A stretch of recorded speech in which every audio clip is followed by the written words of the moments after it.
Жакында эле качан турмушка чыгасың деген тасмага тартылгам, билсеңиздер керек. Дал ошол тасмадан көрүп, анан мага бир эмес 2 жолу келген. Экинчисинде ошо бирөө сырттан көрүп калып, видеого тартып бардык пабликтерге таратып салган экен. Ким экенин таап алган жокмун, эми көчөдөн кайдан билем, ким тартып кеткенин.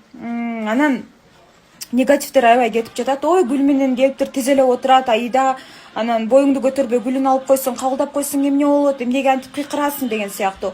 Биринчиден, ал кишини мен тааныбайм. Экинчиден, ал киши көрүнүп турат менден бир нече жаш улуу, мен атамдай эле болгон киши, бир 40-50дө точно бар да.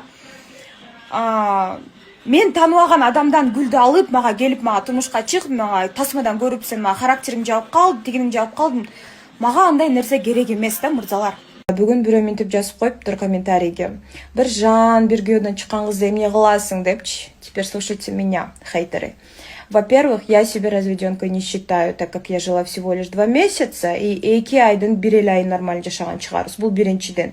Экинчиден, ата-энесине, туугандарына элге билиндирбей, гражданский бракта без никах жашап жүргөн жаштар монча. Турмушка чыкпай туруп эле не девственница болуп, кийин нормальный бир эркекке турмушка чыккан кыздар дагы монча. Так что азыр 21-кылым, и не вам судить девушек. 2-3 баласы менен деле, эч качан үйлөнбөгөн бала, 2-3 баласы менен деле кызды алып бактылуу кылган эркектер дагы өтө көп. Жана үйлөнүп ажырашкан мырзалар турмушка чыкпаган кыздарды алгандар дагы өтө көп. Ошол себептен кичине озду тыябыз, анан жизнь бумерангды эске алабыз.